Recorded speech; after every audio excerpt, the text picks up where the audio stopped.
Whether you're looking for a scenic drive or a tour that offers a little history, a loop around the Niagara Peninsula offers a lot of both. This tour can be done in a car, on a motorcycle, or on a bicycle, whatever you prefer. I'm going to start off this ride at the intersection of Highway 20 and King Street in Stoney Creek, Ontario, at Battlefield House Museum and Park, National Historic Site.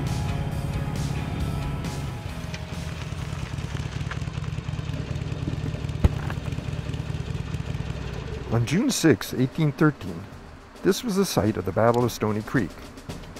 Early in the morning, under the cover of darkness, 700 British regulars made a surprise attack on an American encampment of about 3,000 men. In the confused fighting of the conflict, heavy losses were suffered on both sides.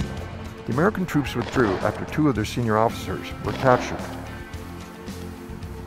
The victory of this battle is credited with preventing what was then called Upper Canada from being overrun in 1813.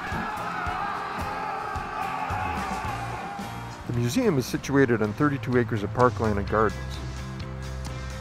It encompasses several historic buildings that you can tour and has an impressive 100-foot-high monument.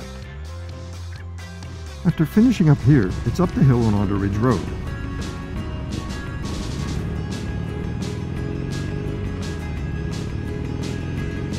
Stop in at the Punch Bowl Market and Bakery for a cup of coffee and an amazing piece of carrot cake, chocolate square, or any of the other home-style dessert treats they offer. Right across the road is a striking geological formation called Devil's Punch Bowl, created by glacial meltwater at the end of the last ice age. Well worth a look, and a good place to digest that brownie you just ate, while taking in the view across Lake Ontario to Toronto. The Ridge Road is a mildly twisty road with the occasional pullover, overlooking Stoney Creek and Lake Ontario. Head down the Niagara Escarpment and turn right on King Street. This gets you heading east towards the picturesque town of Jordan. There are a number of wineries in the area if you want to sample some local wine, although it might be a bit early in the day for that, seeing as we have only just begun this trip.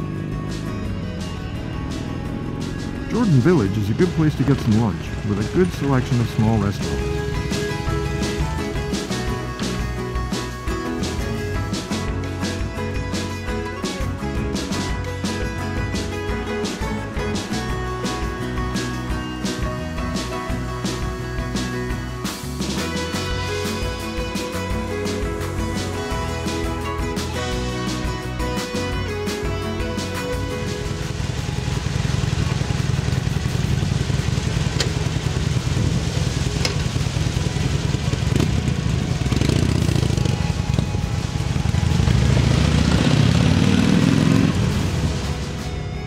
The next stop is Port Dalhousie,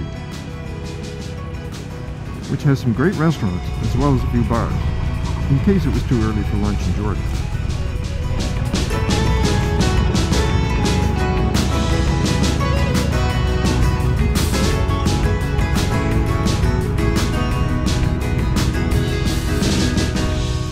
At the bottom of the hill is Lakeside Park, and a really well-preserved antique carousel.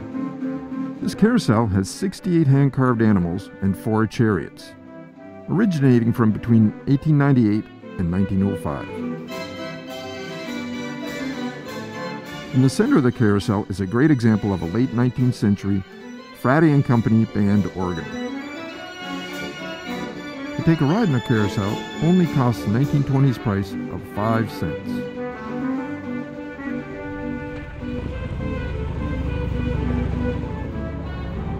Not far from here on Lakeshore Road is lock number 1 of the Welland Canal.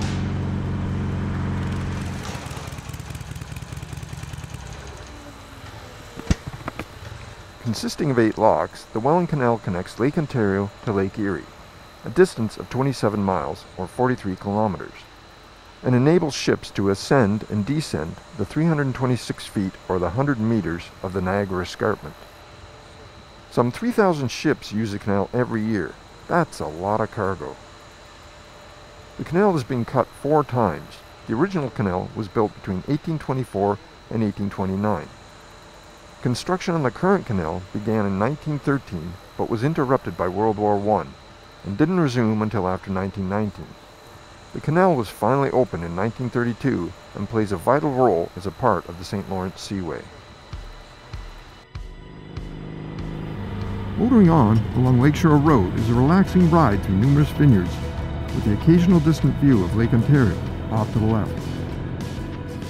It's not too long before you reach Niagara-on-the-Lake, often ranked as the prettiest town in Canada. Historically significant, it served as the first capital of the province of Upper Canada, which would eventually become the province of Ontario. It has well-preserved samples of colonial-style architecture and quite a few really great restaurants. It's definitely worth a few hours visit.